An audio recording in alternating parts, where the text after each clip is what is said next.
Lincoln's carriage maker. Lincoln brought his buggy to Obed Lewis for servicing at his shop on the north side of Monroe Street between 6th and 7th Streets. When Lincoln first arrived in Springfield riding a borrowed horse, he wondered at the great deal of flourishing about in carriages he saw here. Eventually, he could afford to buy his own. A lawyer friend recalled that Lincoln's blacksmith-made buggy was a most ordinary-looking one.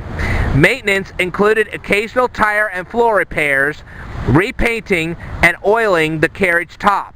The year before he ran for president, Lincoln had Lewis hang new interior silk curtains by glass hooks to the edge of the carriage roof.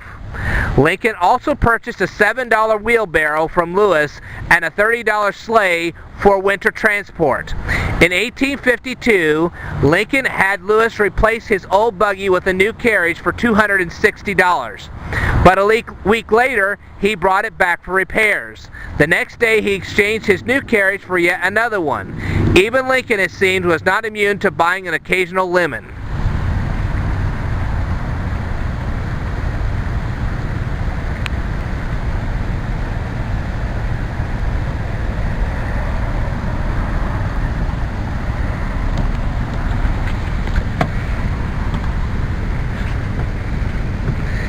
The American House Livery Stable was on the southwest corner of 7th and Monroe Streets.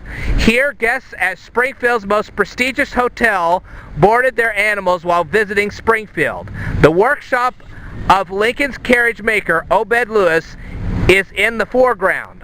A photograph from the 1890s right shows Obed Lewis in his senior years sporting a cane and reclining in a chair while visiting with another old-timer, Roland W. Diller, who owned a drugstore frequented by the Lincolns.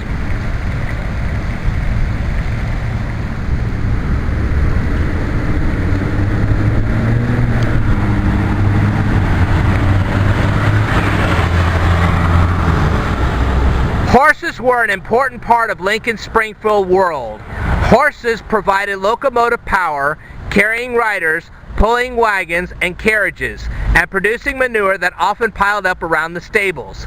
Flies abounded, and the stench could at times be stifling.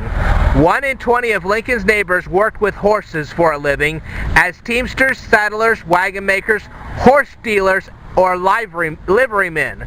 In town, it was illegal to gallop a horse.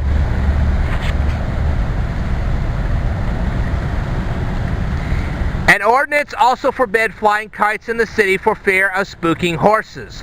Putting a stallion to a mare brought a $5 fine for indecent exhibition of horses.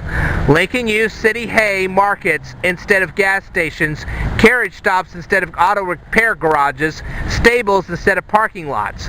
He didn't have to buy licenses or liability insurance.